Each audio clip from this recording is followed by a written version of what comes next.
All right, I'm gonna record. So we're live. No worries. How have you been? Good, and you? Good. Where are you based at? Toronto. Toronto. Oh, nice. You're just Yeah, north. yeah. Where are you? I'm in Pennsylvania. Okay, yeah. Yeah. Oh, there's Spiral Galaxy. There's Jay. Hey guys. Hi. Yay. Hiya, how you doing? It's nice to see you all. Hey, it's good to see you too. Jay, are you on mute? No? Okay. Oh, I'm kidding. I'm here. Hi. Silly. All right, we'll wait like 5 minutes to see who else shows up, and then we'll kind of tell you guys what the rules are, and then we'll get into the blending. You guys all ready? Yeah. Good. All right, I'm out over here cleaning beakers, so don't mind me. Cleaning beakers. I think.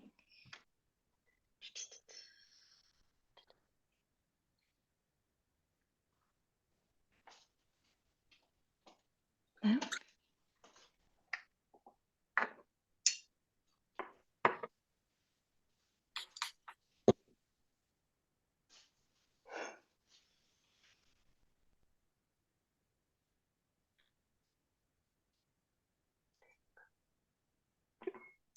I was not.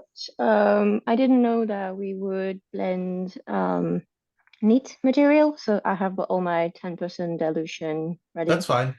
and it's what I'm used to. So I figured stay with like things I know, and then I can like transpose when I'm comfortable with all the materials. One thing that you can do, since we are probably going to use more than 50% ISO super, if you have your ISO super neat, I would just use that neat. And then what Okay. you can do is you can later calculate, how much alcohol you'll need to add, depending on how much we go over 50%.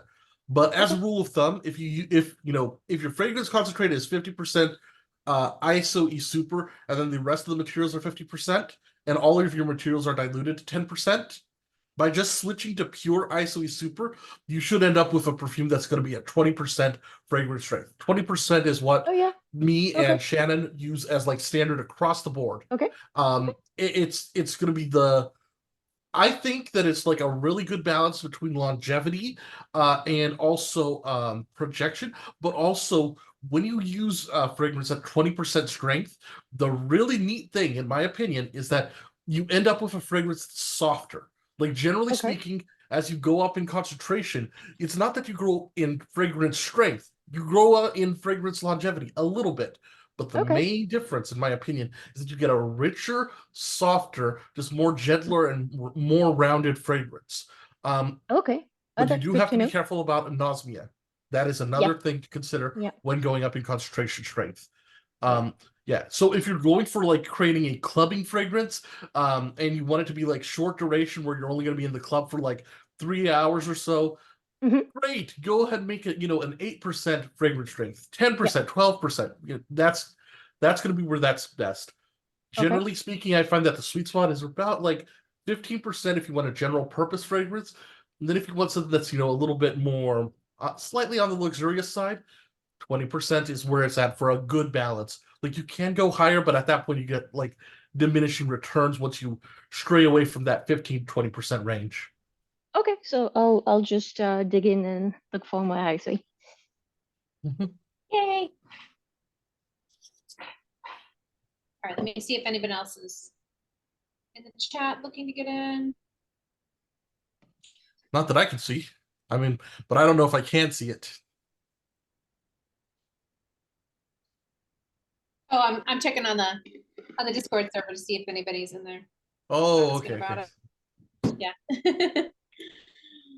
Just checking. Okay, lip gloss going on. Yeah. It's yeah. Ta-da. So just this one needs? Do you need like Hedion or something like that need as well? Or Yes. Yeah, Hedion neat too if you have that. Okay, yeah. Oh, that would be nice. Jay! Yeah. You're growing your beard. Well, it's just laziness to shave, actually, but it's going off soon. Beards are itchy and just yeah. It's like you're drinking like some stuff, and then it's like you get like a little bit over here and a little bit over here, and it's like no.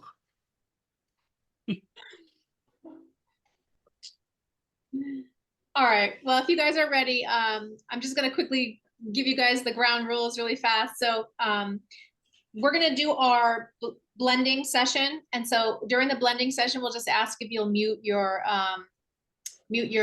microphones, Sure. and you can save your questions for the comments. So if you have a question in the middle of our blending, just go ahead and I got a thumbs up. Thank you, Spiral. Just go ahead and put those questions in the chat. So the chat will be open and we'll be answering those in the chat, but if you'll keep your microphones mute. And then at the end, when we're done doing our blending, well, maybe we'll take a little break in between the male and female. So we'll do our first one, our first blend, take a little break, ask questions, and then we'll do the second blend after that, ask a little questions. But that's it. Jay, do you want to give any other house rules? Just a technical question. Where's the chat? Okay. So maximize the Zoom application. You're on Windows, right? No, Mac. Okay, I don't know how it is on Mac, but if you move the mouse in Windows, then you should see like a little bar at the bottom, and there should be like a little area where it's called chat. If you go to the more, it should have 3 little dots that says more. And if you hit yeah, that, yeah, the chat will be in there, and you can just go ahead and show awesome. chat. I'll keep it got open. it. Yeah. Thank you. Yeah, you're welcome. Oh, one thing that I want to do as well is, since we are recording this for later, then here's just some stuff just for everyone who's watching the recording.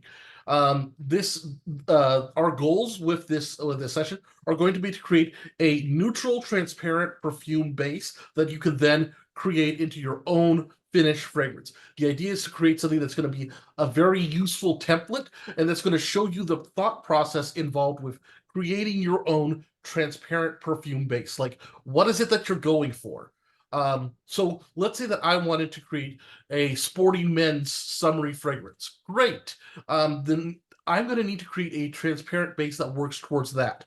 And if I'm making it for men, then I need to tailor my base to do that, and also my other materials. Now, the way that we structure fragrances over here, like me and Shannon, is that we do our perfume base first. We try to make it neutral and transparent and versatile and just very easy to adapt, because adaptability is really useful when creating perfumes. Then we'll go for the base materials, then we'll go for the mid notes, then we'll go for the top notes. We do this because it's easier that way to build out the fragrance. It's just our style. And what we also do is we do a split between the way that the responsibilities of the perfumery are handled. So Shannon will often take care of like the majority of the vision. I'll collaborate, but I'm more of like a consultant, and she's more of like the creative director of the vision of the fragrance overall. In most cases, there have been a few cases where it's gone the other way, but it's fine. Now there are other things where it's there are, like, one of the things that I'll do is I will research the dosage of the materials, and I'll also be assisting with the selection of the materials as well. What she'll do is she'll actually be doing the blending over there, and she'll actually be serving as the nose of the fragrance. So she's actually going to be evaluating the fragrances as we go along. Now, in many cases, it's not recommended to constantly like sniff your perfume stuff because you'll get anosmic. Me and Shannon have developed a great way of kind of tailoring the way that we work so that it's not too fatiguing, and so that way we can actually create a fragrance that's going to be 95 to 99% of the way finished, just in like our first trial, and that way she's not going to be totally anosmic by the end of it. It's just part of our methodology. Another thing that we're going to try to do is we're going to try to highlight the differences between making a men's fragrance versus making a women's fragrance. And these are old terminologies because nowadays everyone is able to wear anything they want.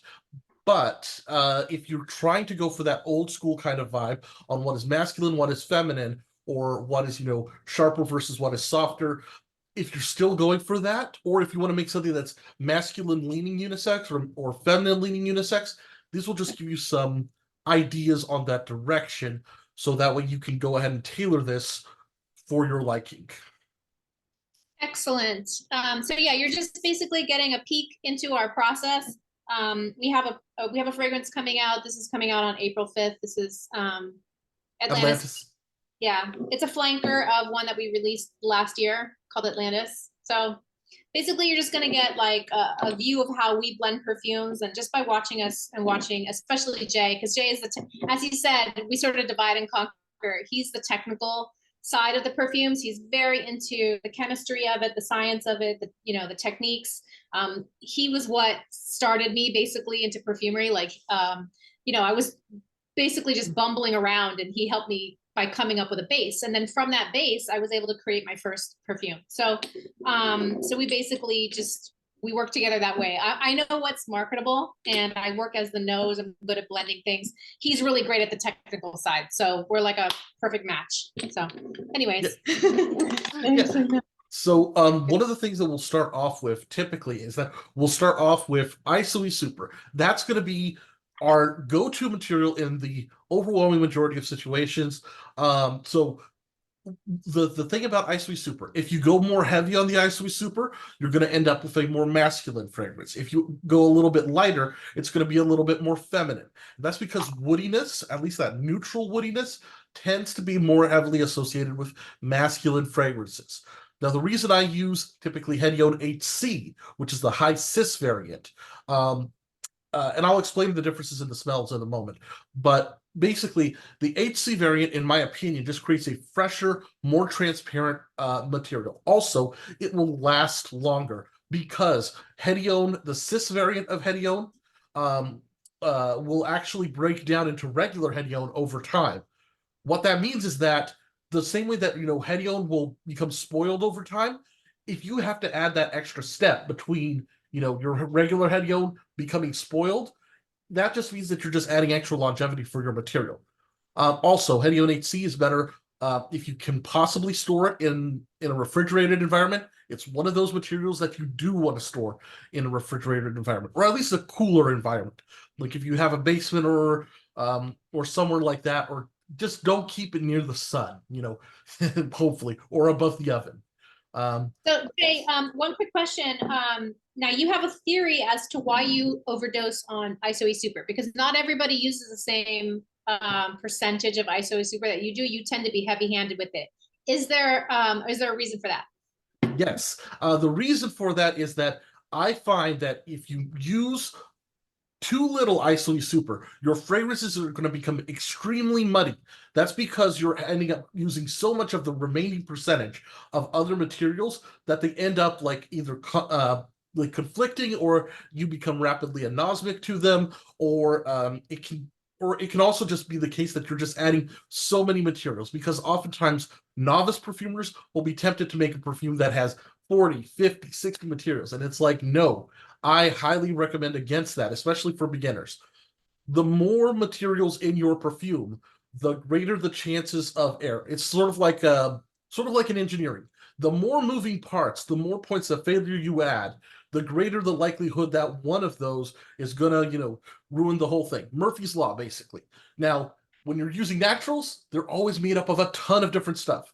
Nature abhors making pure compounds, usually. Which is why it's like I use very few naturals and a lot of synthetics, because synthetics are going to be much easier for you to blend together and not create off notes. When you're mixing two naturals, it's because there's so many different stuff, the likelihood that there's going to be some kind of like of grinding, of friction between them that creates that off note. Yeah, that's why I don't like that. Also, it just simplifies your process, because if you already start off with like 80% of your fragrance already filled in with like your base, like with your transparent base, it just leaves like less room for you to like mess up, hopefully. Got it. Cool. So we're starting out with the masculine base first, I'm assuming? I think so. I think that'll probably be like the quickest. Okay. Yeah. Oh, so to explain the difference between Hedione regular and Hedione HC. Regular Hedione is going to be a little bit more jasmine-y, a little bit more sweet. The HC variant is going to be a little bit more citrusy, a little bit lighter, a little bit airier.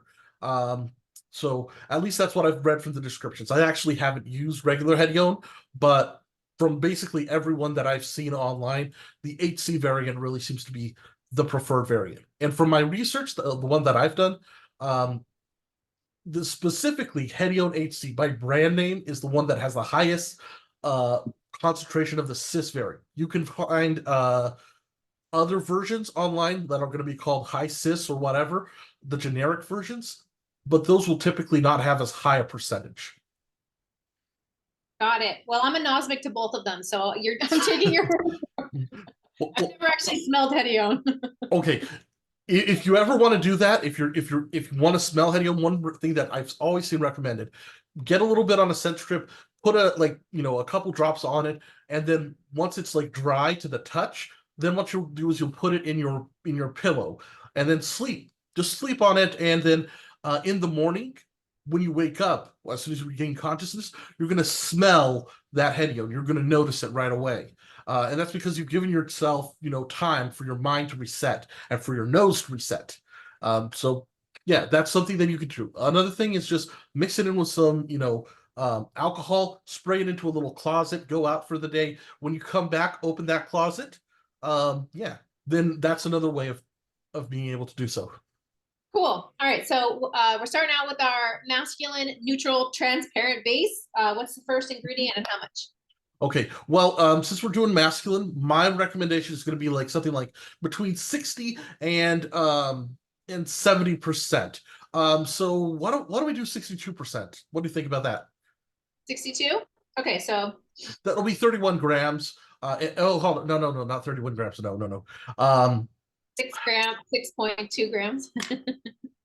yes, 6.2. Yes. The reason that we're doing it like this is because we're making 50 grams of fragrance, which would be about 60 milliliters, or about a 2-ounce bottle, or a 60 milliliter bottle, either way. But the idea of it is that because we're doing 10 grams of fragrance concentrate, all you need to do is just to get the percentage and divide it by 10, and that's how many grams are going to be in your fragrance concentrate.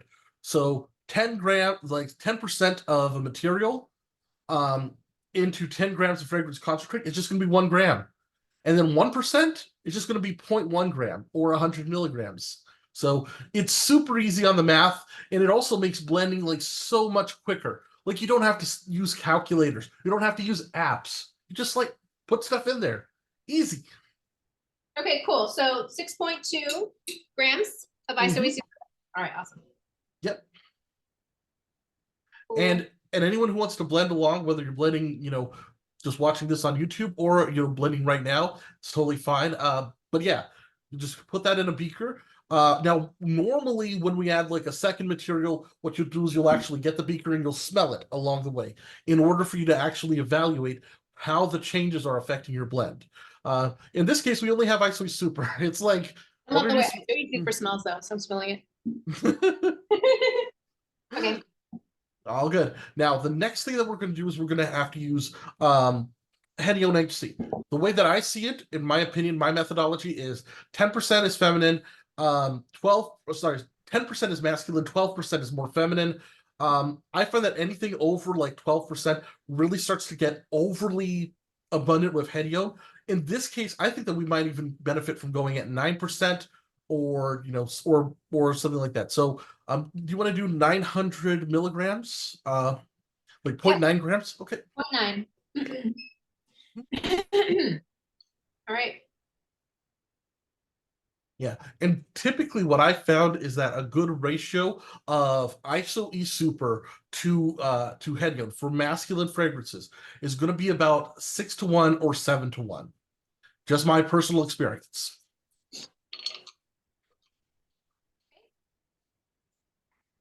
Got it. Now, the next thing that we're going to want to do most likely is we're going to want to go into the what's the name? We're going to want to go into the ambergris. Now, there are multiple ways of going about it. So in this case, Shannon, why don't I ask you, since you're doing the creative stuff, what kind of direction did you feel like going for with this one, given the materials that we have available? We usually use ambroxan for the masculine leaning bases, and then we use Cetilox for the feminine leaning bases. Mm-hmm. That being said, Fixator 505 is well known to have a bunch of Cetilox. So one thing that I would highly recommend for anyone, if you're going to use Cetilox, do not use Fixator. If you're using Fixator, do not use Cetilox. But this specifically applies to Fixator 505E.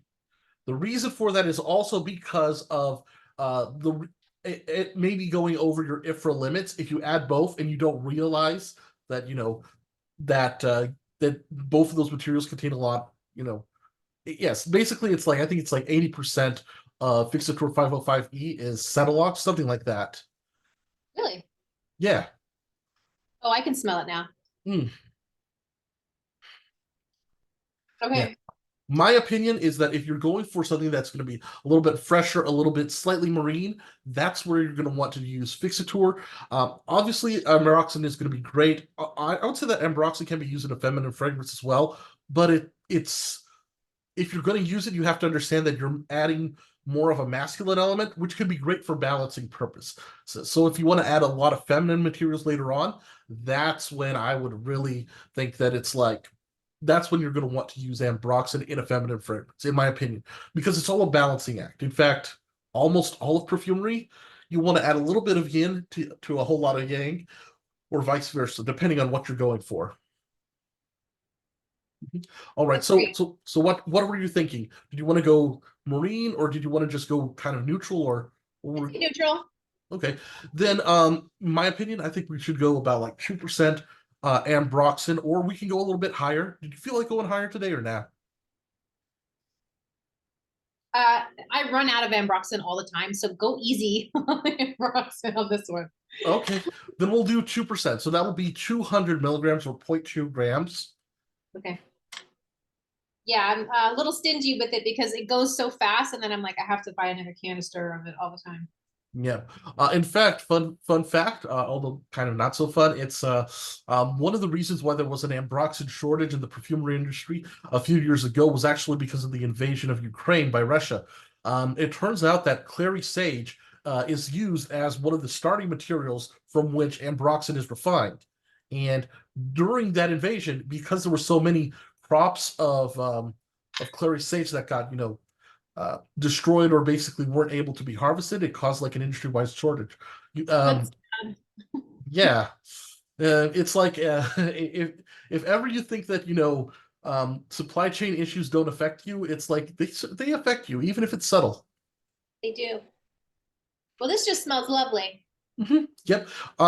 That's something that's pretty much universal. One thing that Sarah McCartney will often talk about is so-called clouds, which are going to be a mix of Isoe Super, Hedione, musks, and ambroxan or some kind of ambergris material. Now, since we're doing a masculine version, Shannon, what do you think about Grisalva? Do you want to add Grisalva, or do you think that maybe actually did we add Grisalva in here? No, never mind. It wasn't in the materials we selected early on. No. This is your heavy hitter. We like to add this one when we're adding a touch of class to our amber. Yes, it's a very classy, very sophisticated version of ambroxan. It's also quite expensive. So you might not want to use it right away if you're just learning, but it's a good material for you to just keep in mind for later on down the road. In this case, what do you think about? What do you think? Go ahead. Sorry about it. You go ahead. I was gonna say I'm ready to move on to the musks. Okay. I'm thinking that one thing that we might want to do is if we want to lean more heavily into the masculine sense later, it might be a good idea to add 2% Cetilox. Normally we add about 4%, but if we go a little bit lighter, we might be able to stretch out that ambergris. I would have to warm mine up. It's not warmed up. Oh no, should you we don't do it? need to, because remember we're going to use like the little stirring bar. No. Oh, I don't want to dig around in there. I'll warm it up. I have Oh. my I have my space heater on. So my little Hmm. trick, by the way, you guys, in case I want to like warm something up and there's my hot plate is not working or whatever. I just stick it in front of my space heater. I have like one of those little square ones that you got on Amazon. Oh, I Warms thought it you up were using. so fast. I use my hot plate too, but sometimes I just don't feel like dealing with the hot plate. Did you not get the Cetilox crystals, or are you using like the diluted? I have the diluted one right now. I think I'm out of the crystals. Oh yeah, the thing is, Cetilox in general is facing an industry-wide shortage. So, Is- okay. yes, I think it's the lady behind Perfume Supply House. She actually posted that on base notes, and that was recently shared on what's the name? Yeah, and that was recently shared on the Discord, on the Oh, Luxotera okay. Discord. Or I have actually, I have a little bit of the crystals left. do you think you have like 200 grams, 200 milligrams left? Yeah, we can do that. Okay. Mhm. All right. So this one might be a little bit difficult to replicate if you don't already have Cetilox, folks. But for anyone who is unable to get Cetilox, don't worry. It is replaceable. You can use other materials. I've heard from people on the forum on the Discord that the Fragrance Foundry Discord that Ambrox Super is a good substitute for Cetilox in terms of like giving you that kind of aroma, but giving the softness as well. So are we putting the same amount of Cetilox as Ambroxan, or are we doing less? Let's do the same amount. Normally, I would be encouraging a higher amount, like about 4%. In this case, we're doing 2%. Okay. All right. Like one of the things that in general, this is a tip for perfume, just in general, across the board. You almost always will want to use more than one pure material when it comes to any note that you are doing in your fragrance. Like you'll never want to use, well, not never, but rarely will you ever want to use just one musk or just one ambergris material or just one wood material or just one citrus material. It's almost always going to be better for you to use at least two, preferably three. So it just creates a much more complex, much more dynamic, much more soft and lively kind of note. So think about like the difference between just using regular sweet orange essential oil versus using a blend of lemon and grapefruit, just as an example. Okay, great. So Cetilox is added. What's next? Next, okay. I think we might want to go towards the musks at this point since we're done with the ambergris. Now, uh, ethylene brassicate is going to be our go-to. One thing that I found is that 3.5% seems to be my limit towards ethylene brassicate. You might even want to go a little bit lower, like 3%. The reason for that, if you overdose on musks, it can take over your blend, and also too much musks ends up making a fragrance, in my opinion, a little bit more feminine. We'll get more into that later. So in this case, it Okay, should so be I'm about, going to do 3%. I'm going to yeah, do 0.3 grams. exactly. Okay.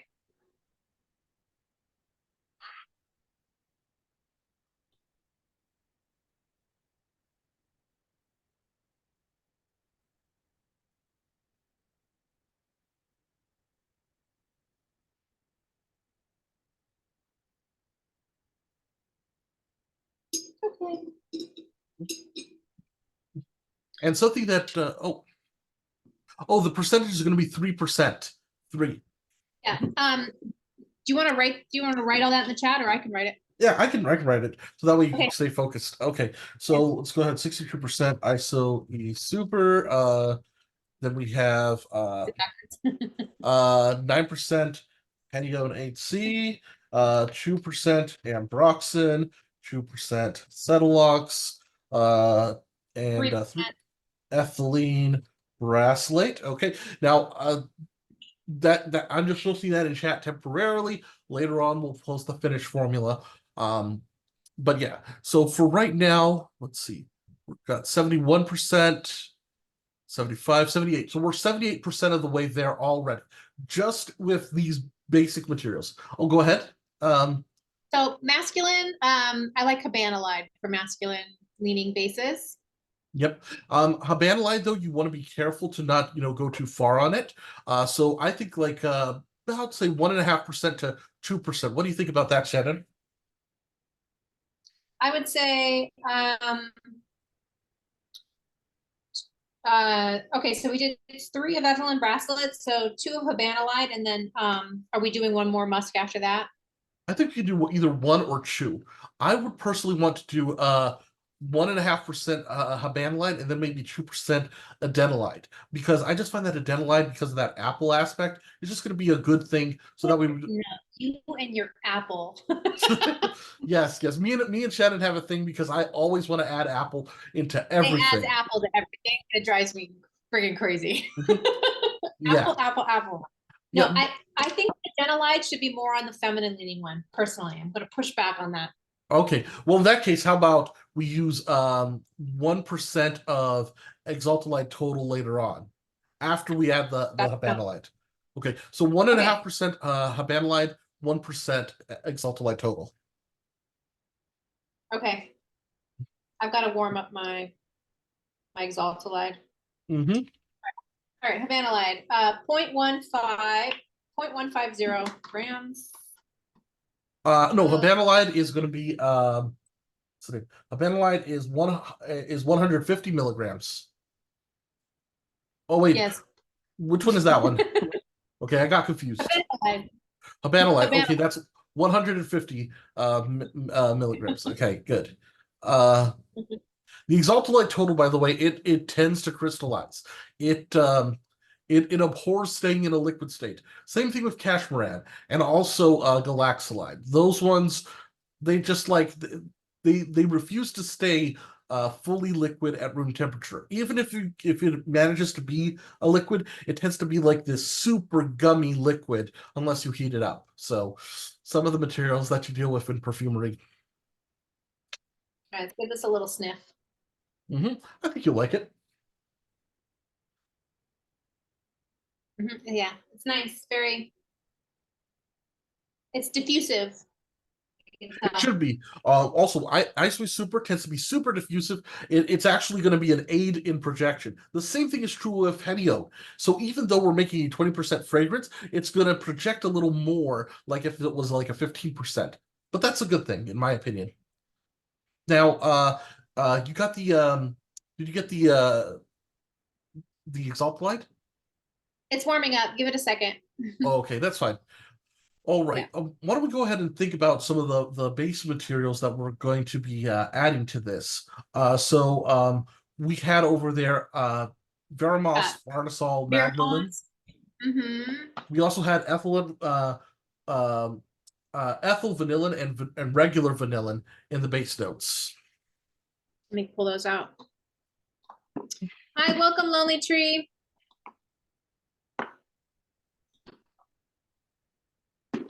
Okay. Vanillin. Oh, patchoulol is another one that we use a lot, Jay. Yeah, for sure, for sure. I think that honestly, adding patchoulol would be a fantastic addition. So do you want to just wait until we add the other one, the Exaltalide total first, or do you want to just start adding it now? Let me just get the Exaltalide in there, and then we'll move on. Hi, Lonely Tree. While we're doing our blending, we just ask you to keep your microphone muted. If you have a question, you can put it in the chat. And then after we're done blending this base, we'll have question and answers after that. But you can also see Jay has put the percentages so far in the chat. So 62% ISOE Super, 9% Hedione, 2% Ambroxan, and we're just doing are we doing 20% concentrate, Jay? Yes, 20% okay. as a finished fragrance concentrate strength. Yes. Okay, so that'll be like 6.2 grams of ISOE Super, 0.9 grams of Hedione, and so on and so forth. So you can get caught up. All right, let's check my Exaltalide, see if it's okay. That looks good. Awesome. And so that'll be 100. 0.1, right? Yep. Okay. Yeah, 0.1 grams. So it's going to be what's the thing? It's going to be 100 milligrams. Okay. Oh, don't worry, Lonely Tree. It's totally fine to be a beginner. It's all just what we're doing is we're creating a transparent base that's just going to be super versatile that we can use for pretty much everything. Yeah. But in this case, we're starting off with masculine and explaining the thought process behind what would make a base more appropriate for being masculine versus feminine, and basically how to put things on that sliding scale between masculine, unisex, feminine, and how to land exactly where you want to. Because sometimes you don't want to be on the far end of it. Sometimes you want to be just like a little bit off the center towards one or the other. It really depends. And we're just explaining the thought process of how to really tailor your base to your perfume, to your vision. So I like Exaltalide because it adds almost like a soft, powdery, I want to say old man, kind of a powdery smell. It smells like talc a little bit, talc kind of a scent to it. But it also has like a little bit of an airiness to it, a little bit of a dryness to it, almost like a little bit of a dustiness to it. And in my opinion, it just gives like a little bit like not necessarily like earthiness, but it gives something like so it's like a sort of like comfort to it that I just like. I find it endearing. Comforting masculine. Like I think that's why I consider like old man, like grandfather, like comforting masculine kind of a smell. Exactly. Okay. Patchouli, I think would make a good addition as well to the masculine base. Agreed. Or we could do Vera Moss. I think we could do probably both if you wanted to. I think that'll probably be a good, like maybe smell both of them next to each other, Veramos and the Patchouli. I'm sorry, I just want to take a bath in my Vera Moss. Same. I love Veramos. I think Veramos is just a fantastic material in general. You know, I couldn't smell it for a really long time, and then just the other day I went to smell it, and I can smell it now. But this is the first. I have been anosmic to this one for a long time, and then the other day I opened it up and I was like, "Wow, that's so strong!" And then I smelled it. I was like, "I can smell it." Yeah. Oh, yeah. I know, Maud. We didn't put Patchouli on the material list. We should have, but yeah. I honestly say though that even if you don't have Patchouli right now, it's a material that you desperately want to get because Patchouli is the go-to patchouli material. Go ahead, Shannon. I was gonna say, I've occasionally run out of patchouli before, and this is a really woody version, a non-sweet and very woody, rooty kind of a version of patchouli. If you don't have that, I have put together clearwood and another patchouli coir, or patchone, or even mix clearwood with a little regular patchouli, and you can kind of like mimic it a little bit if you don't have this. So just play around with your patchouli materials and see if you can come up with something that's just like a little less sweet, and that should. Because yeah, I ran out of this one time and I was like, Yeah. But anyway, you don't have to add it. We don't have to add it if you don't have it. Patchouli essential oil. Okay, yeah. Well, then let's just do Vera Moss instead. No, let's do the patchouli and the Veramos because I really think that that's going to be the best because we want to like at least have like two different materials. I think that we'll want to do 0.5% of the patchouli. Also, one thing to note about the patchouli is that patchouli is going to be very clean. It's going to be cleaner even than clearwood. If you're going to try to make like a patchouli imitation or a substitute yourself, don't go with patchouli dark. And if possible, don't go with like a regular patchouli essential oil. Try to go with a light patchouli oil. Very light or clearwood if you have clearwood. Yes. The reason for that is that the darker patchoulis have almost like a chocolatey, earthy aspect to them that is not what you're going for when you have patchouli. Patchouli is like, in my opinion, if you want like I've mentioned this before, but if you want like a fairy forest kind of dreamy kind of vibe, like it's Veramos and patchouli is kind of creates that. You'll still want to add a couple of other materials to it, like celestalide, but yeah, those materials just have that powdery, dreamlike kind of feel to them. All you need then is just like maybe like some vanilla and just like it's kind of wild. That's nice. It dried it out. It's less sweet. Okay, cool. Perfect. We're doing beer. Veramoss. I would say Was this on the materials list? Was Veramoss on your materials list? Yep. Okay. All right, cool. Mhm. All right, so I like to overdose this stuff because it smells so good. Yeah, my opinion, like for me, I would want to use that at like 4%, but a lot of people say that that's just like too much. I think Baccarat Rouge 540 used like what was it, close to like 9% or 10%, something like that. It's crazy amount. I have smelled it before. The thing that I would say though is in this case, why don't we start off with 2.5%, and then we'll work our way up if you still feel like it, because we might not want it to just overwhelm everything just yet. I was thinking like, yeah, 2 or 3. Okay, so 2.5. Yeah, so about 250 milligrams, I think should be, good.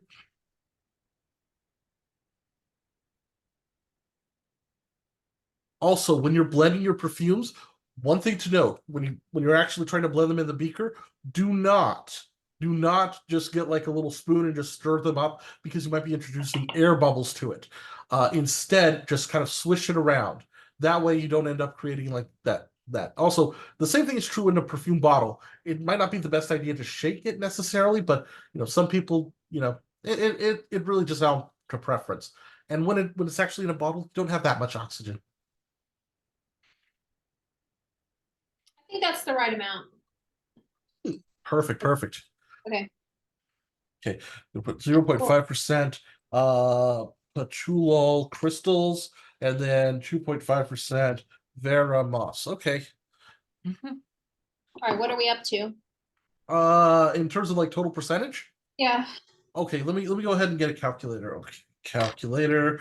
Okay, so that's 62 plus 9 plus 2 plus 2 plus 3 plus 1.5 plus 1 plus 0.5 plus 2.5. Okay, we're up to 83.5%.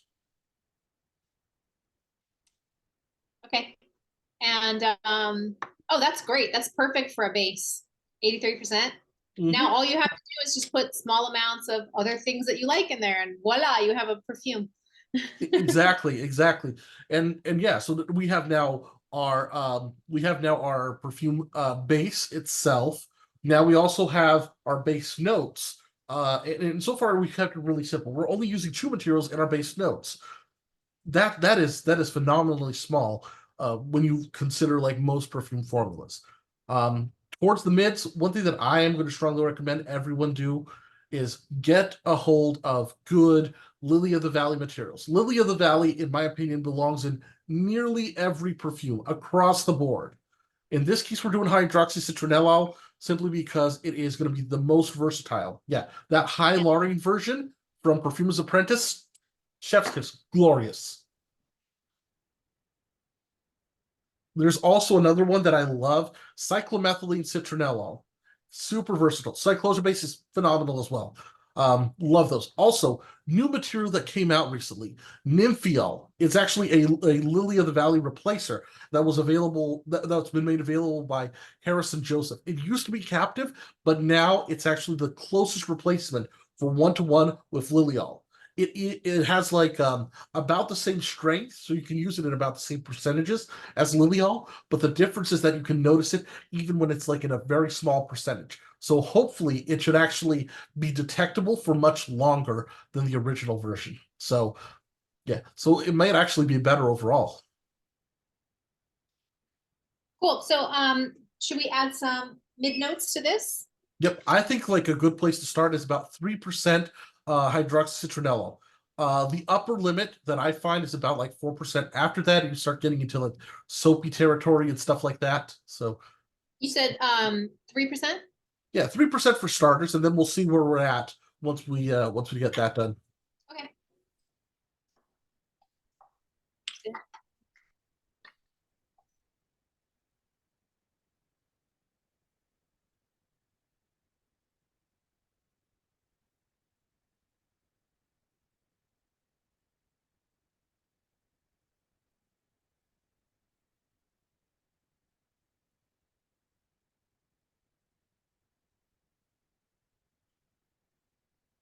Also, whenever you're using like the little pipettes, one thing to do to save your materials is that if you get your pipette and you actually tap it on the side of your bottle, it can actually force some of the liquid. Well, she's doing it right now, but this is just for everyone else. When you tap your pipette on the side of the thing, it will actually force the liquid that's on the inside surface of the pipette to actually form in like to actually stick to each other because of that surface tension. And what that'll mean is that you'll end up with like 1 or 2 more drops that you could save out of every use of your pipette. Sometimes a lot more, depending on how viscous the material is. Sounds like a nice base. Perfect. That's what we're going for. All right. Also, another material that we can add is going to be either ethyl linalool or anisyl acetate. Now, we're not doing top notes in this perfume because we're not finishing the perfume. We're only doing an example of how you would get started. You're still going to have to, finish it the last little bit. Also, this area of doing like the base notes, like the perfume base notes and the mids are really where me and Shannon's strength really shines. Yes, we struggle when it comes to the top note. Well, I didn't want to phrase it that way. I wouldn't have such struggle. I would just say that our strengths are the other ones, but okay. I find anisyl to be a little bit of a top note. So I would say probably the ethyl linalool. Well, I mean, the idea that we're trying to do right now is not to sorry to interrupt you. Another good mid note for floral for men is farnesol. If you guys Farnesol. have I that. thought Farnesol was a base note because it supposedly lasts like over 300 hours. It's mid, it's floral. Well, I mean, okay, it's base moving into mid. Okay, yeah, that's fine. Yeah. I mean, if you think that it'll fit in, try sniffing it next to the thing. See what you think. Yeah, it's nice. It's masculine smelling. It's Okay. very nice. Why don't we go ahead and just add 0.5% for now? Farnesol. We'll see how it is, Yeah, it's quite strong. So yeah, you don't need much of it. Okay, so 0.050. Yep, so that'll be 50 milligrams, so probably like 1 or 2 drops. Also, by the way, just for anyone who is still new to perfumery, watching on YouTube, hi. Something for you to kind of get used to is the idea that a drop is going to be anywhere from like 15 milligrams to maybe like 30. Typically, it really depends on the density of your material. It also depends on like the size of your droplet. So sometimes if you have like a pipette with a big mouth or small mouth, it'll change, but that'll just give you a rough idea. Yeah, it's a good heuristic that usually I'd say average they're like 25 milligrams. Yeah, on average.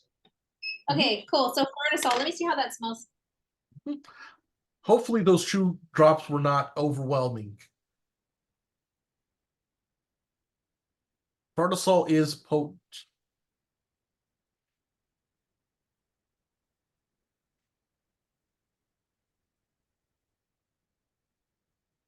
I mean, you could probably just do 1 drop next time, but I mean, it smells nice. It smells fine. Well, let's put then 0.2% Farnesol. Yeah. Yeah, so that's what we would have done. Okay. Now, what about ethyl linalool? How does ethyl linalool smell next to the fragrance that we have so far?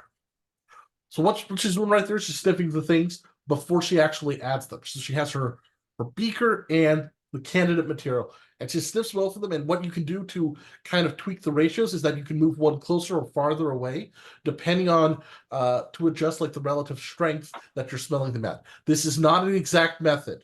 We're not going for exact. We're just going for good enough. Yeah, because our methodology is all about rapid prototyping. Like if you only have 2 hours a week to do perfume blending and you need to really get like a banger perfume out now, this is the method that you want. I'm gonna say no to the ethyl linalool. It's starting to get into like, then you're starting to blend at that point into actual fragrance. So, but just as a base, I think this is fine with the Farnesol. Just a little bit less of it. It mixes well with the Lily of the Valley, so that it just makes a nice transition from your base notes into your mids. And I think they're both they're both pretty transparent.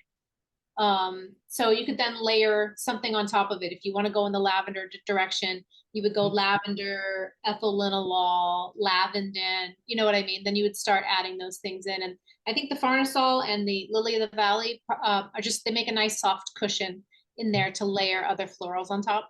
It's funny you should mention that, because turns out that hydroxycitronellol and farnesol are major components of the natural Lily of the Valley. And turns out that also hydroxycitronellol can be found in tons of florals. Also, farnesol is a natural component of rose. So there's a reason that, Lily of the Valley and rose, they share a ton of materials. Like the overlap is huge between those.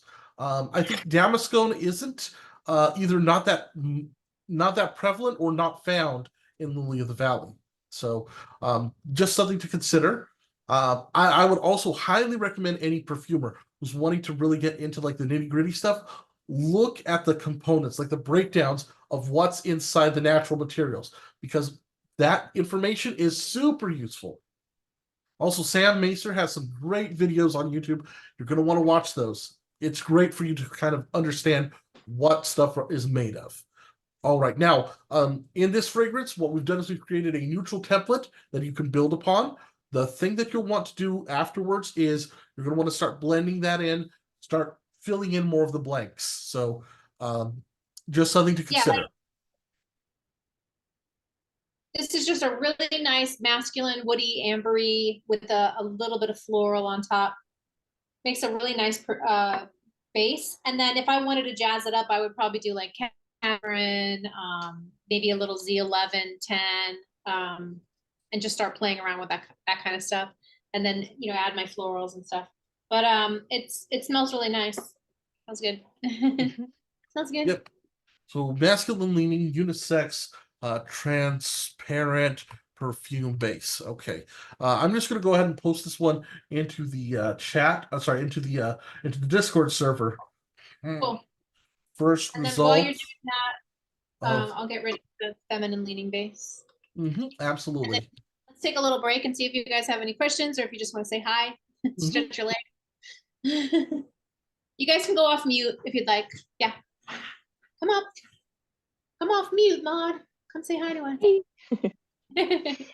Yeah, I'm just taking notes because yeah, I'm not really sure how to deal with the meat and 10% and stuff like that. So I'm like, and also I figured like I'm pretty low on ISO super. I didn't know. Oh, okay. Yeah. Can't put 6 grams. Yeah. Cool. How are you guys doing over here? Spiral Galaxy. Right there. Hello there, sorry. So I haven't made the masculine one up because I've only got one large beaker. Oh, got it. Okay. That's clean. So sorry, so I'm going to make the feminine one up. I did have a question actually about evaluation, although it's probably a bit tangential. So when you're making bases like these, what I found is that if I'm quite new to a material and I don't know its strength, something smells good to me at first, but then as it ages, it just turns into mush. It doesn't smell all that as good as I thought it did. So is it just a matter of experience that means you know instantly when you've made something that that will age well, that base that you're making? I can help you with that a little bit. But Shannon, go ahead.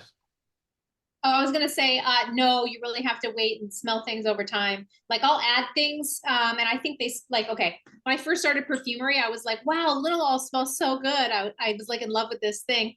Jay's shaking his head. So I started adding it to my blends. And then I noticed that at first it smelled nice. And then after like a day or two, it was just sickening. It took over the entire thing. And so I was just removing it suddenly from everything. And then I realized that I had bought so much of it that it was like incredible. I'll never use all of it.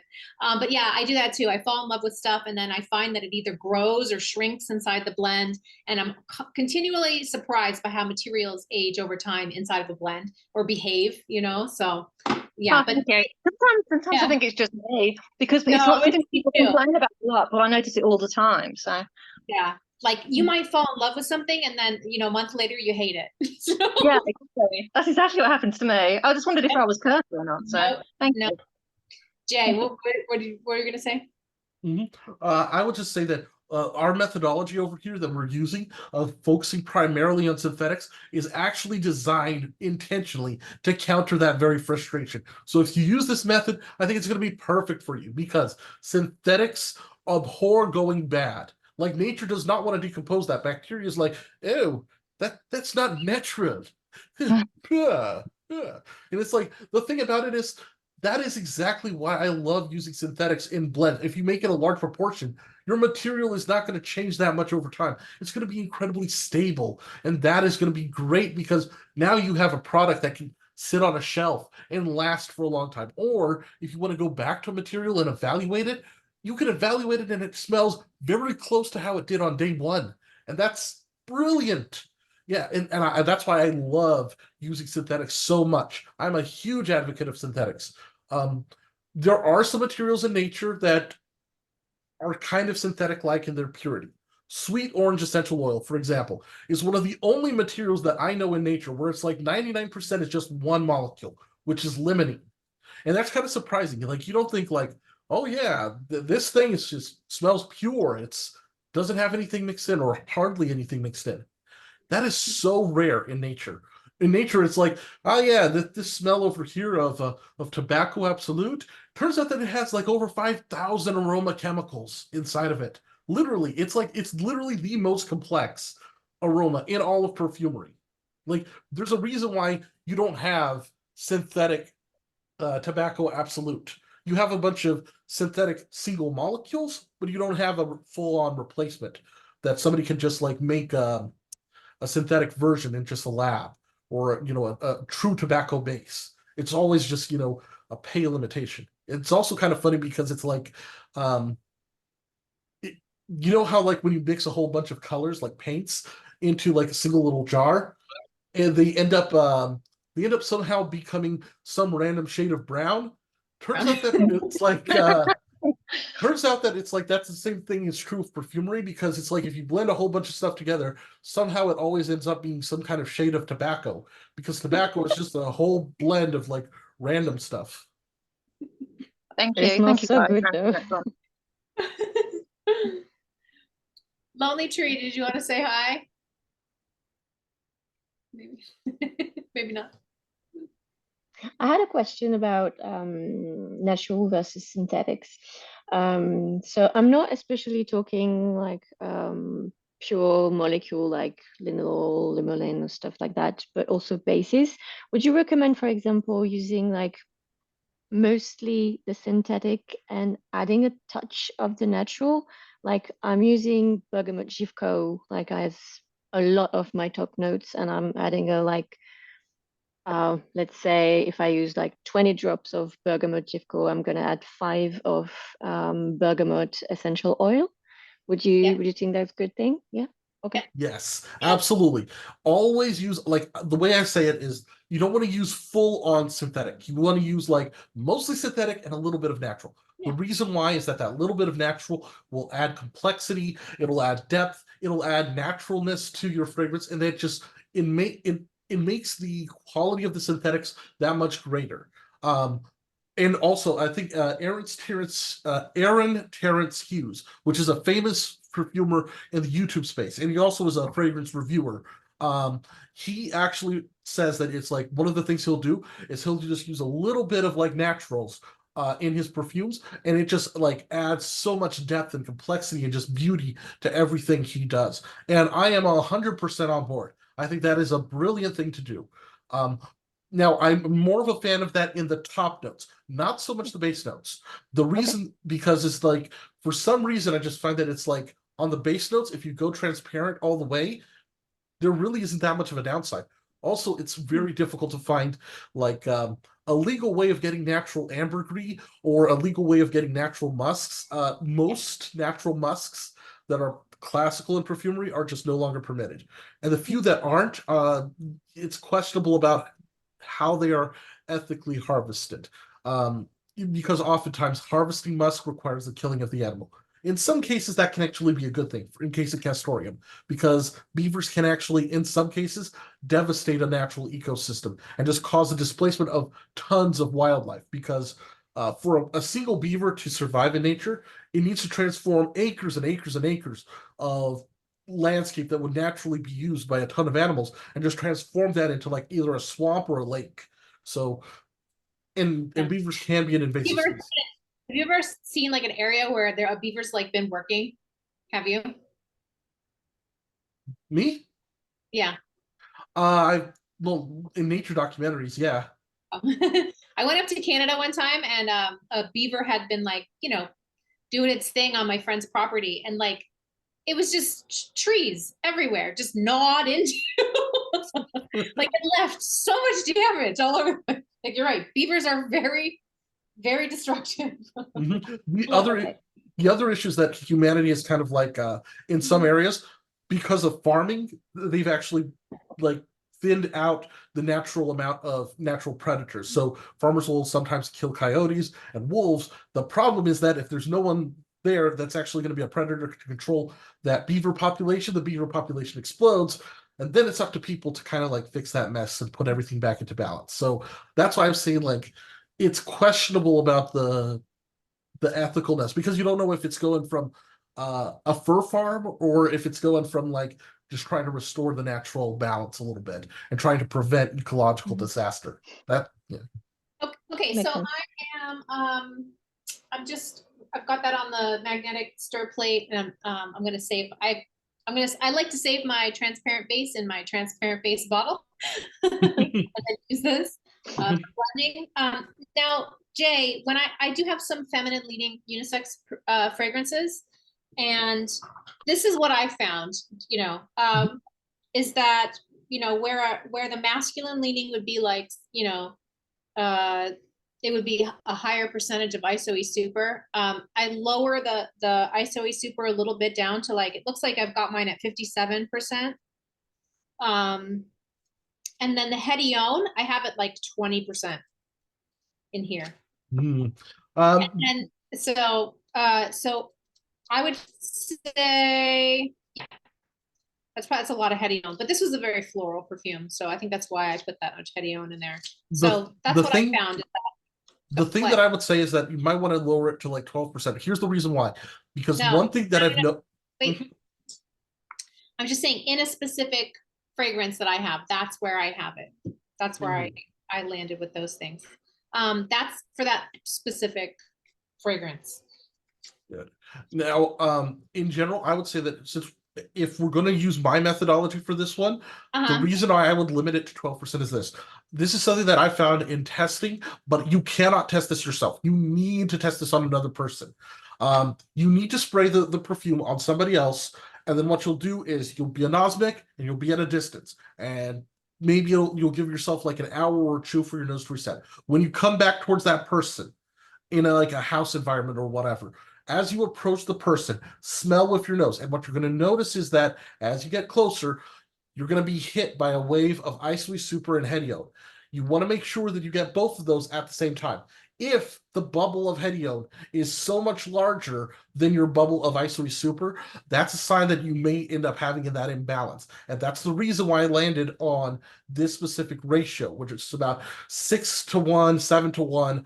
That's why I'm saying that's now it's not something that you'll ever notice while evaluating in your on the bottle. You need to test it at a distance, because ISOE Super and Hedione, they'll form almost like a bubble force field around you of fragrance that you'll notice before you even get to the other scents. Now this fragrance that I'm talking about is extremely diffusive. People will follow me around asking me about it. And that's probably why. It's probably because that giant bubble of Hedione. Exactly. Yeah. And also very bubbly. So if you want that effect, if you want that bubbly effect, go for it. But okay, so knowing that you would do 12% Hedione. Okay. Yes, 12% Heldion is still going to throw things out of whack a little bit because you're going to get close to a 5-to-1 ratio, but that is still fine. I would say 5-to-1 is still acceptable in my opinion. Like generally speaking, 5-to-1 is a good ratio for feminine, 7-to-1 is a good ratio for masculine, but in general, you want to be somewhere in between most of the cases. If you go Okay. So how much ISO Super would you say? 57% seems like a fantastic starting point, in my Cool, opinion. I got one of them right. That's totally fine. Yeah. And I would do 12%, although we could do a little bit more if you wanted to. Your call. No, I think that's fine. I'm thinking between 12 and 15 is probably like, depending on, like you said, how diffuse you want it to be, how bubbly. Yep. Okay. Okay, so 5.7 grams of ISO Super, Mm-hmm. 1.2 grams of Hedium. All right, I'm going in. Mm-hmm. Oh, did you already add the alcohol to the other one? No, I'm actually not going to add alcohol to that one. I'm going to store it in my. I have some a transparent base oil. Then I use Oh, these. I use this for when I'm blending and stuff. So got it. I'm gonna pour it. Okay, that's fine. One thing that I would recommend for everyone over here, if you want just a quick way to evaluate a fragrance, just understand when you're making perfumes, you're going to like necessarily you're going to have to just get used to this idea. You're going to waste materials. Don't be afraid to waste materials. The sacrifice of the materials on the altar of the perfume gods, that is going to be required for you to learn fragrance. You're going to have to lose materials. It's just part of the learning process. Jay, do you want to put how much alcohol that they would put into that masculine base down in the chat so that they know? Oh yeah, for sure. Since this is not a finished percentage, I think that's going to be like 83.7% total.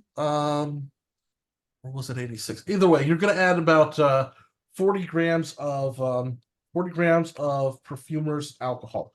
Also, one thing to note that you should always do: make sure under everything you do, like this is the most important material in all of perfumery for you, almost more important than Ice Super. Get yourself a really good perfumer's alcohol. Do not get anything that smells weird. And under no circumstances should you get anything with either methanol or isopropyl alcohol. That will never work.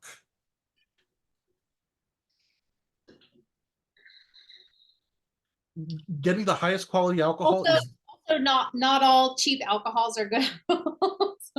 I would say like no cheap alcohols in general. Like Yeah. Also under no If circumstances if you see something that's too good to be true, it usually is.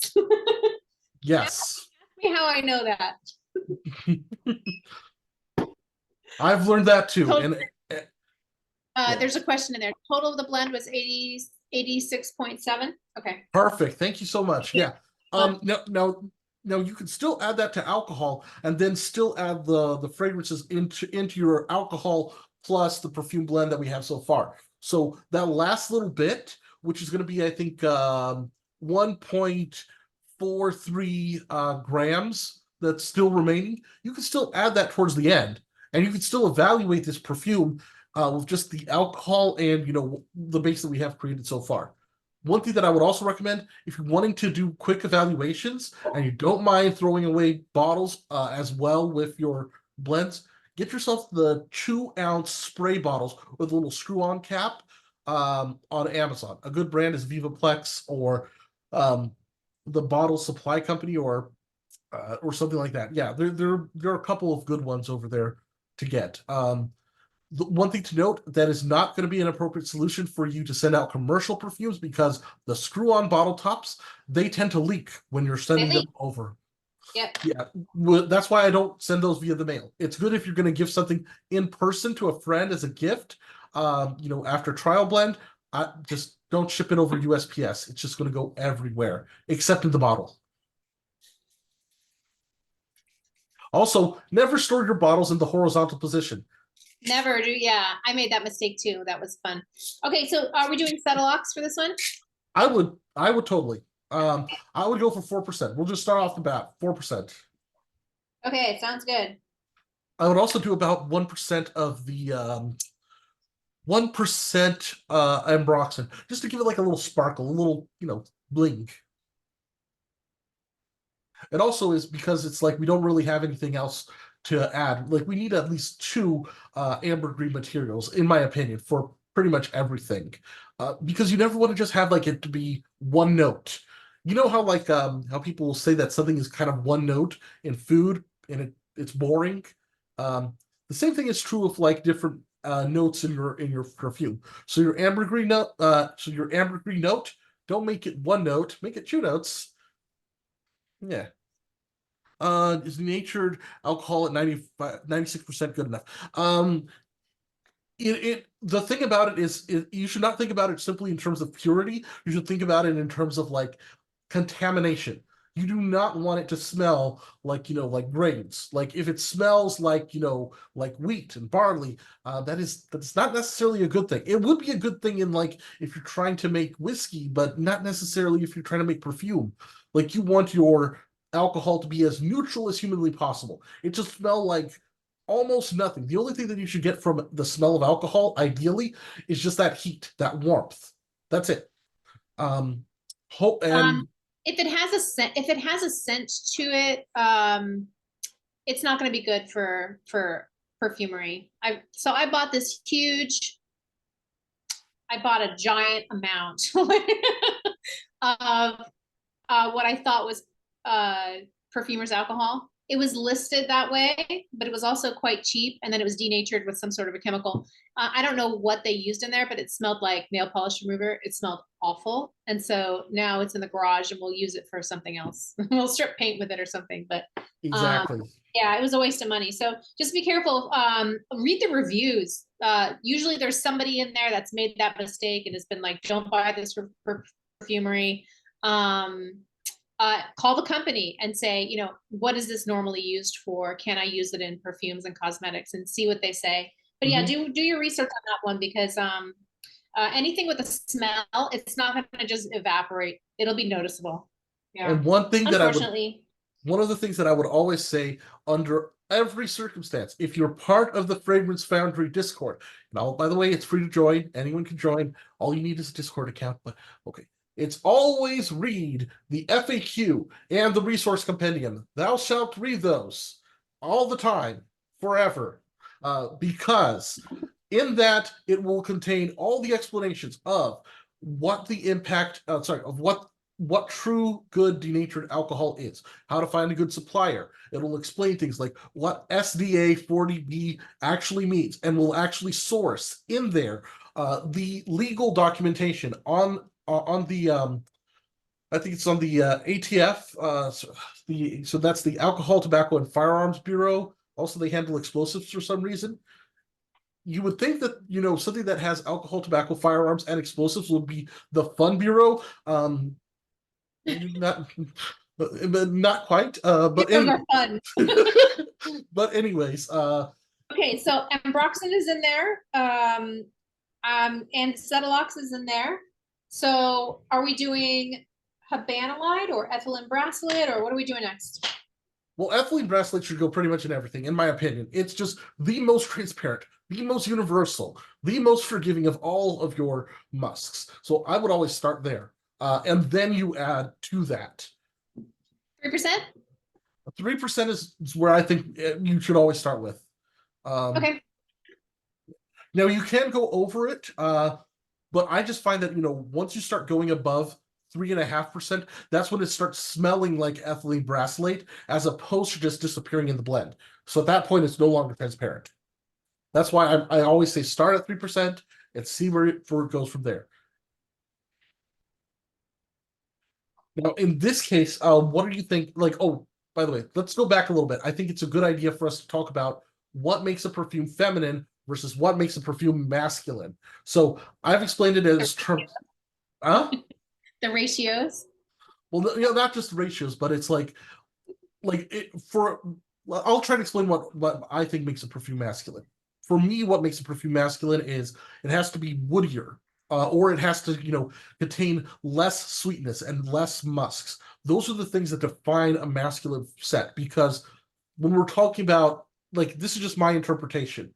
When we're talking about old school feminine versus masculine classification, we're talking about stereotypes and talking about the old societal roles that people were expected to be in. Obviously, it's not applicable anymore, but the idea is that, men are supposed to be these rough, tough, kind of figures that are not so sweet, that are just like, think about like the idea of like the cowboy who's all alone in the range and all that stuff, just those that romantic nonsense. And then you have over here on this other side, it's like the dainty feminine Victorian lady. She goes outside with that little umbrella with the twill and the embroidery and stuff. And it's like those kind of ideas are kind of like the way that I would say that you could think of the materials that were going to be more likely to lean something masculine or feminine.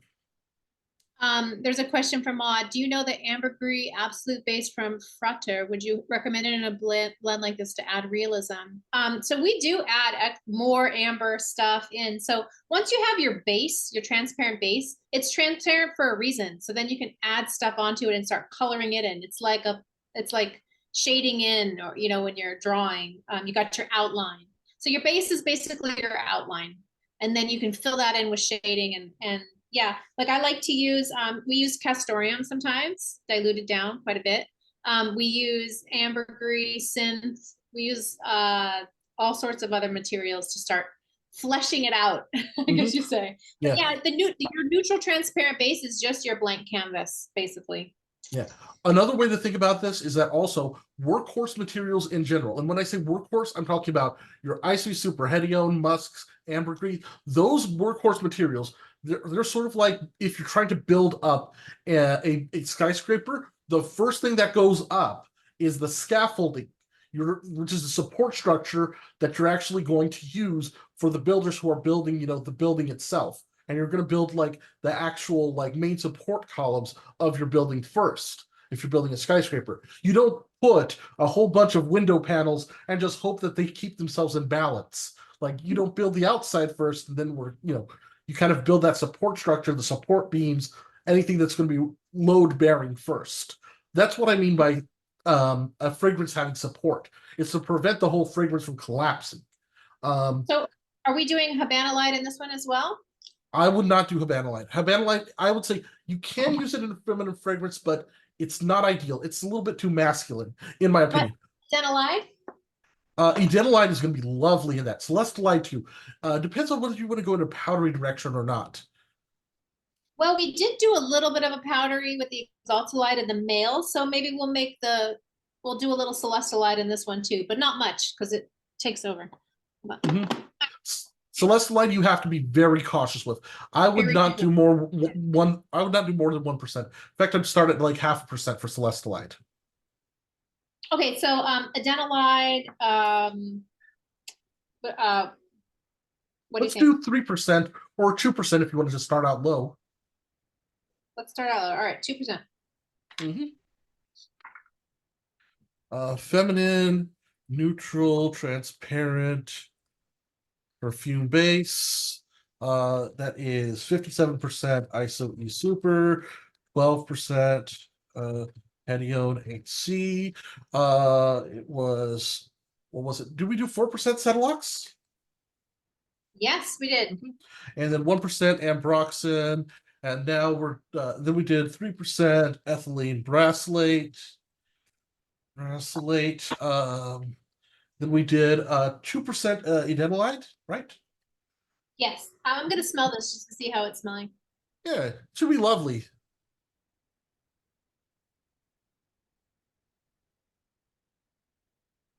It's similar to the masculine base, except it's just lighter and airier. It's just lighter and sweeter. Lighter, sweeter, and airier. Okay. Also, never underestimate the importance of making perfume airy.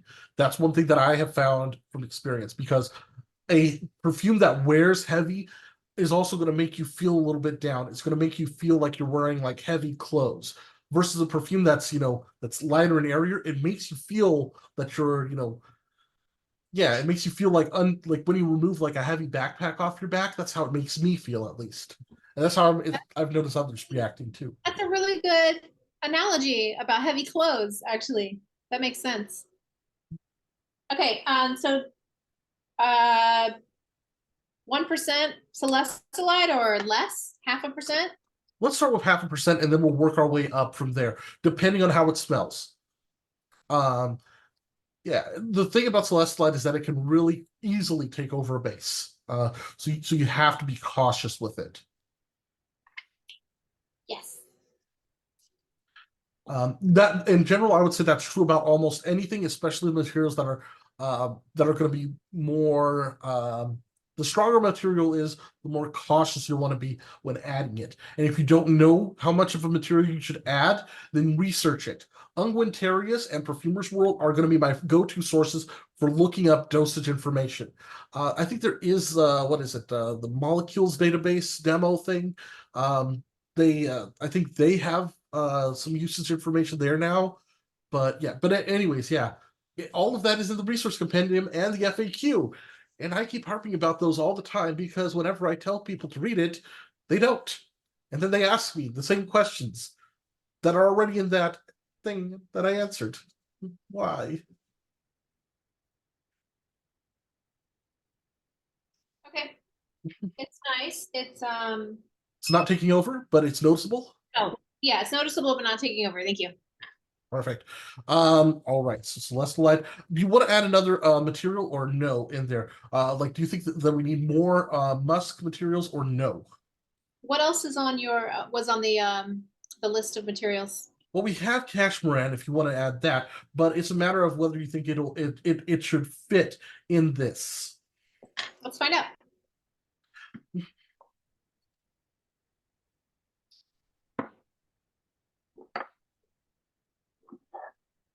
We could also do Exaltalite Total if you wanted, or Galaxolite. Galaxolite is actually a great material if you just want to add like a little bit of cleanness, smells like a little bit like fresh laundry. I find that it's more of a feminine musk, but it can be universal. I think the 3 musks, it's already pretty musky. I think it's good. All right. Notes now, yeah. Do you want to do the fairy accord thing? That idea? Because I mean that might be a fun one. Okay, you don't want to? Okay, that's fine. No, because I want this to be universal.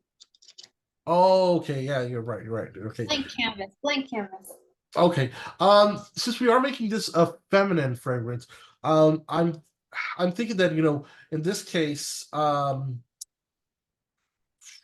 thinking that what we can do is we could go with either let's why don't we bring out the Magnoline, ethyl vanillin, and regular vanillin? That's fine too. Cyclomethylene citronellol. But do you think cyclomethylene citronellol or hydroxycitronellol? I think if we go Magnoline, because it's so strong, we're gonna want something that's less strong underneath it. That's my intuition, but I don't really know. The thing about Magnoline that's important for people to know is that it combines how to put it. I think it contains indole. I think it's or something like that. Like it has an indolic aspect to it. Also, it tends to sour. I've noticed that in my experience, it can quickly go into a sour, acidic, or spoiled kind of direction. I also can't open my bottle for some reason, so maybe no Magnoline today. Okay, one thing that. Ow. It's a sour floral. I mean, I like it. It's sour though. Yeah. Yeah. Okay. So you said Lily of the Valley. So hydroxycitronellol. Oh, there's a question.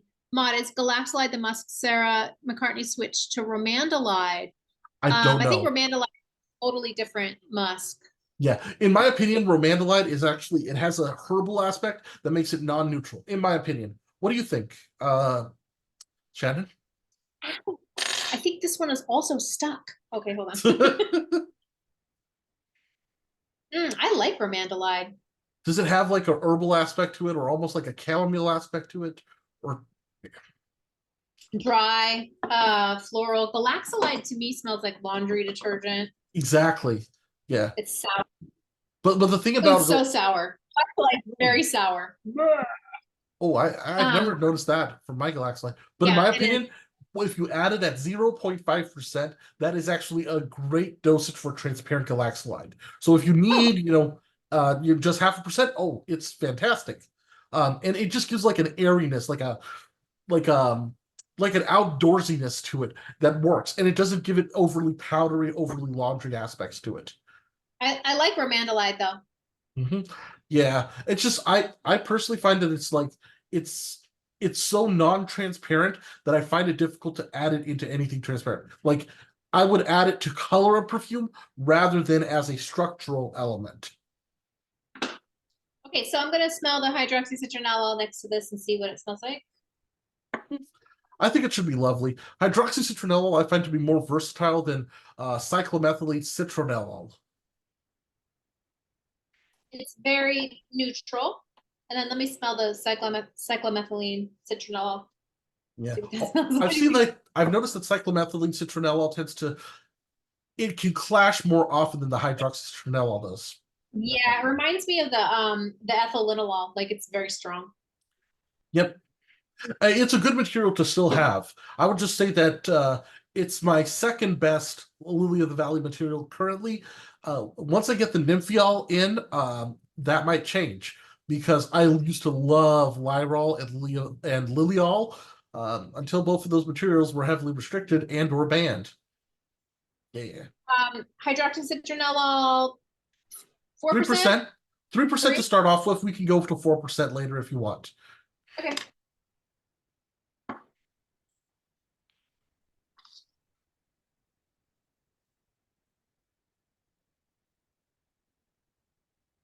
Now, we do want to still add base materials. In general, because we're trying to make this sweeter, I'm thinking that, regular vanillin would actually color it. Ethyl vanillin would just give it sweetness without anything to kind of color it. So maybe ethyl vanillin, if you just want to make it like slightly sweet. Hold on. Yeah, that's a thought. Let's see what this smells like.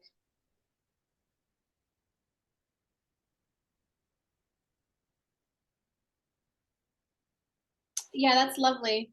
Okay, you were saying to add vanillin. Ethyl vanillin or vanillin. Now, would you do Veramoss in here or no? Well, if it's me, I would add it. But the thing about it, remember that I was saying like Celestalide, Veramoss, and then there was one other material that gives it the fairy forest effect. I mean, we could, true. yeah.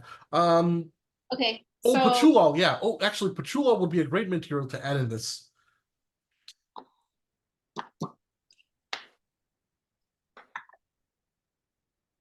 let me see. I would say add 0.5% and then see where that's at.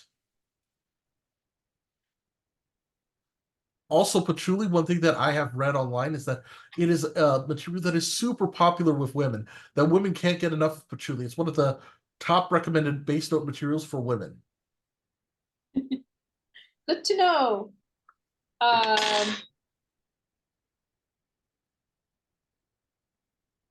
You want to do half or even less than that? Let's do, I would say let's start off with half or actually 0.4, which is going to be 40 milligrams. Yeah, 40 milligrams I think is a good starting point. Okay. Patchoulol crystals. Okay, 3% hydroxycitronellol.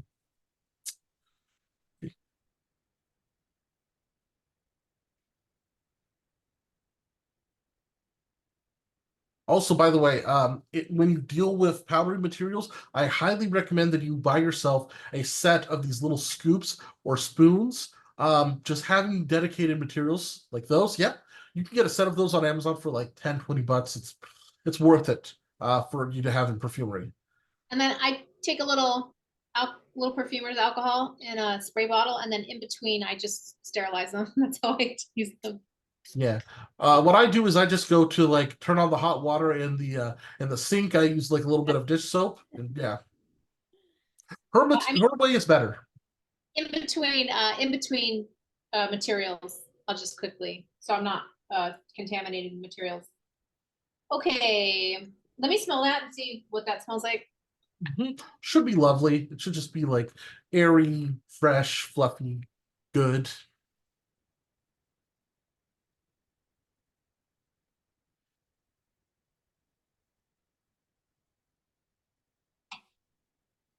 It's good and fluffy. Yes. The patchouli made it less sweet. Now we might want to introduce that sweetness back in, because feminine fragrances tend to be a little bit sweeter. I'm wondering, do you want to color it a little bit, give it a bit of like a gourmand kind of creamy kind of vibe with the vanilla, or do you want to give it like just regular sugar vibes with ethyl vanillin?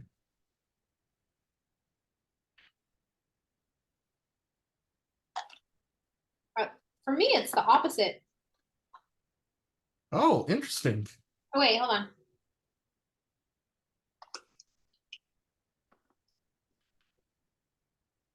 No, you're right. Ethyl vanillin is way more like sugary. Yeah, that it's a question of whether you want it to be generic sweet sugary, or if you want it to be more of like like a vanilla ice cream cone. So kind of depends. I think the vanillin smells nice. Hold on. Let me try the other one. We'll see Yeah. if that smells.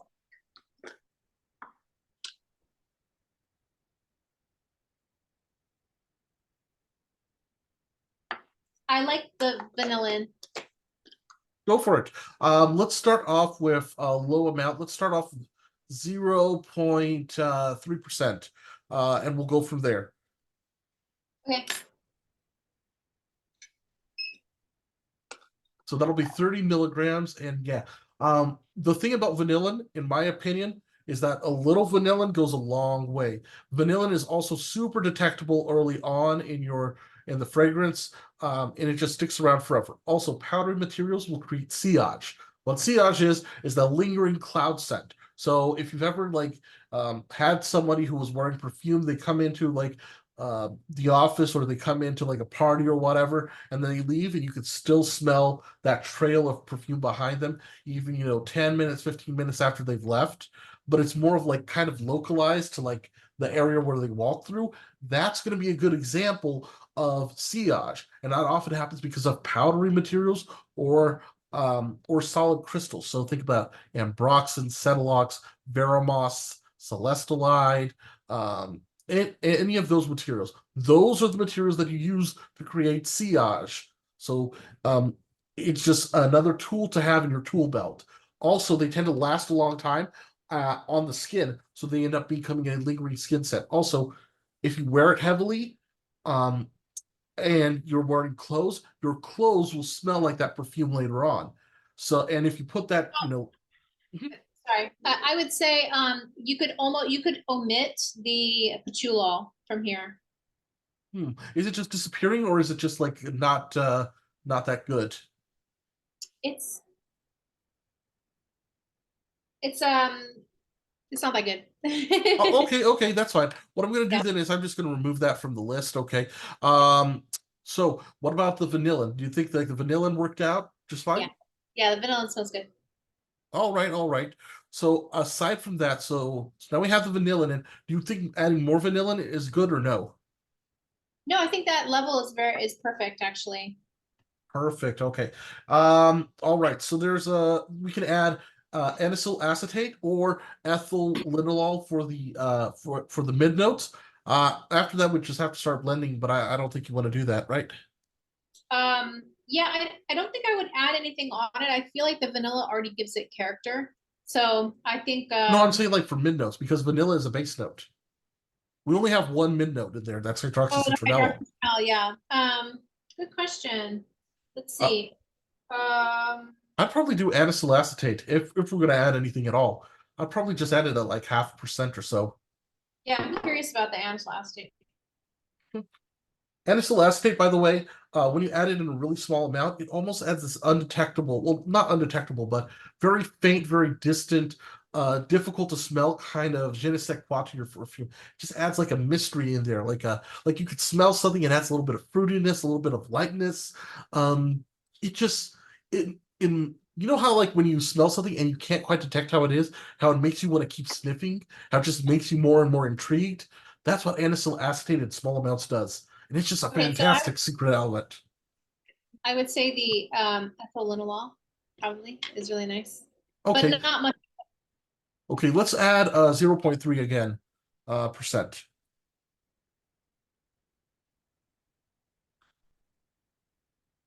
Okay.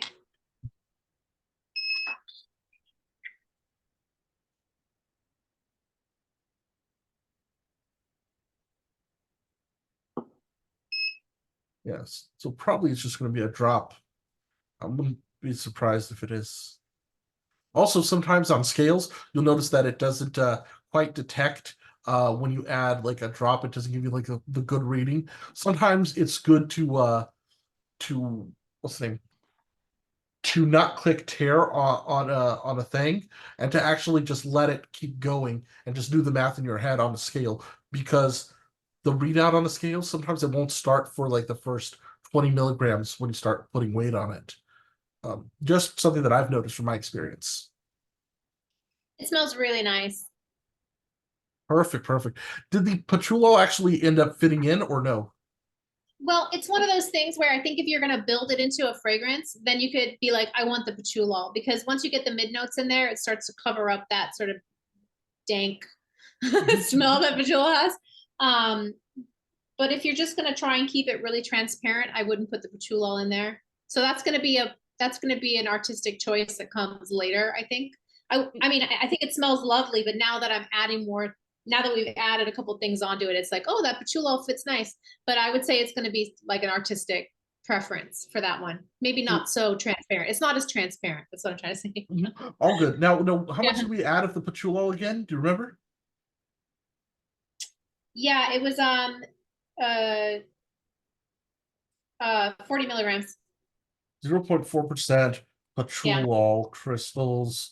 Okay. So I'm just adding like over here the weights for this. Yeah, I'm adding it to the chat so that way people can kind of like they'll be able to like check the formulas. Yeah. So you guys can go off mute now. We're done blending. And then do you want to put you put the amount of alcohol in that one too? I'll add it for both, but it's gonna be the same. Okay. Yeah, it's also gonna be like 40 grams worth. Okay, okay, got it. Yeah, that makes sense. Sorry. Awesome. Anyone have any questions or comments or anything? Talk to us. Let's have a little chat session. So I did make this one up, and it does smell lovely. So thank you. Oh, good. Did you add the patchouli or no? I did, yes. So it wasn't on the list as far as I can tell, but I did have some not far away from me, so I managed to grab it and add it. Yeah, it's lovely. Okay, cool. Do you like it in there? I do, I do. It reminds me a bit of La Vie Belle for some reason. I don't know Okay. why. I think it's the greenness in the base because of that. It's got that sort of vibe to it for me because of the patchouli. Mm-hmm. Cool. It's a little less transparent, but it is. Once I added the ethyl little lull, I was like, oh, okay, now I can see. Like it balances nicely. I need to wait for my Cetralox crystals to dissolve because they come in pretty hard little lumps where I got them Yeah. from. But Yeah. it's fantastic. I really like it. Thank you. Cool. I'm glad. Glad to hear that. I like it too. Lonely Tree, how you doing down there? Yeah, I sent an invitation to unmute. How you doing, Maud? Good. Same, I took notes and I'm gonna blend it like once I've refilled my ISO Super Anadion because I didn't notice they were so low. So. Yeah, I run out of those a lot too. That and Ambroxan, I run out a lot of those. Yeah. The staples for sure. So, are you guys all just like hobby? Where are you? How long have you been studying for, Maud? I've started taking an interest after I did some candles and I was Oh, mixing fragrance oils and I was like, actually, that's the part I want to do. So I was like, how do I do that? And I went to a perfumery school in the summer. So we learned the basics and like identifying the ingredients and stuff like that. And yeah, I've started gathering materials from around August, September, and been blending ever since. Perfect. Oh, cool. And That's and great. where are you located in? Is it in North America or Europe or where? I'm living in Toronto, but I'm from France. So I'm still like a little bit of in between. So sometimes when I go to France, I gather materials that I can find there and stuff like that. And the perfumery school was in Grasse, so Ah, that was like a study holiday thingy. Perfect. Well, Really then nice. you got the best of both worlds then, because that way you can get materials in both places and come and bring them together. And yeah, Yeah, that's the yeah. dream right there.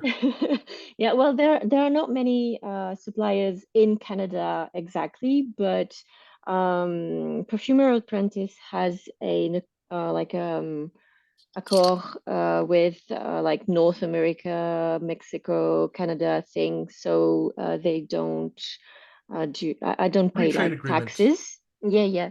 So that's a good ah. thing. Hmm. And when I need, like, I've seen, what is the name? Hermitage oil, I think, Hmm. which is in Italy, I think. Yeah, I think they're in Uh, Europe. It's in yeah, Europe. for the moment, they're not shipping outside of Europe, and so I've gathered maybe this summer I will like ship everything to my father's place and get them when we go on holiday there and take everything back on my suitcase. So, yeah. You should check out Harrison Joseph's site. Yeah, yeah. Yeah. I'm in talks with him to Oh, gather good. some materials, Good. so that's in progress. Cool. Yeah, and honestly, like I don't think the shipping costs to France are going to be too exorbitant, even if they are going from the UK after Brexit. So that is an advantage right there. Well, Um, for Harry, he sends to Canada. He told me oh, once a week, so that won't be a problem. But yeah, so that's the really fun part with Brexit. Like I can get materials from what's the Powell. They send to Canada. They don't send to France. oh. So, well, shipping is quite expensive, but I can get the material that way. But like for Hermitage, for example, they don't send to Canada, but they send to France, so that's okay. Well, right, yeah. It's a balancing act, but I Yeah, manage. that's the thing that I've noticed. It's like oftentimes you're going to find suppliers who either are mostly US or they're going to be mostly Europe. And because you have the ability to be between both worlds, yeah, that's Yeah. really the best. Um, one thing that I would recommend that you do in the Discord, the Fragrance Foundry Discord, I would highly recommend that you go ahead and check out the post that I have in methodology that links to my recommended materials. That list, honestly, is what I recommend for pretty much everyone as like the starter place of like, even if you don't end up buying everything on that list, it's good to review those materials, to know those materials, because they are going to be super common. And some of them are not super common, but they're worth knowing about. Like knowing Mhm. about Cascalone as opposed to simply Calone. Yep. That's definitely one worth knowing. It's on one of my lists, and actually in talk with Harry with some lavender absolute. I have tons of lavenders because in France they're like You're really gonna like I love, have Spike, I have love it. That's True, I my have two favorite. different lavenders, and yeah. So you talked about lavender absolute, and I was like, yes, I'm gonna get that. So good. You're gonna love it. I would say every lavender I have tasted, sorry, not tasted, every lavender that I have tried, um, apparently I have been, or but anyways, Don't eat the materials, Jay. okay, Oh, they're well, the good. materials, every lavender that I've smelled that's a perfume material has been awful, with the sole exception of Lavender Absolute. I do not know Really? why it is, but like the lavender essential oils, they lack the naturalness, the freshness, the coolness that you get from smelling fresh lavender that you just pluck off the ground. That's like in full Yeah, bloom. Have you they're ever a noticed bit. that? I would say they're a bit soapy or like household product Face. Detergent. material. Yeah, Yeah. yeah, a little bit. One that I have that is quite interesting, and I haven't seen it anywhere else, is Lavandin Super from Aromazone, because Grosso is quite common, but the super is, I'd say, more like on the aromatic, like herby side. Mhm. It's pretty nice. Hmm. And when the formula asks for lavender, I usually add a couple of drops of lavender super too. Hmm. Maud, Yeah. do you sell I think it would candles? be very nice for masculines as well, because lavender to me is masculine in a way, but more feminine than lavender, if that Yeah. makes sense. Maud, do you sell your candles? Or No, is it just no, it was really a try, and I was like, I want to make stuff that smells good. And yeah. by mixing the flavor, the fragrance oils, I was like, yeah, that's the smell that interests me, not the Oh, candle okay. per se. And candle making is very, very difficult. I think that if I would go Heard back to like home fragrance, I would probably go towards melts or like that. oils or diffusers, because Yeah. you have so much to think about with the candles, like the how do you call that? The wick? Yeah, Mhm. Yeah, the wick, the ratio of the perfume oils for it to burn well.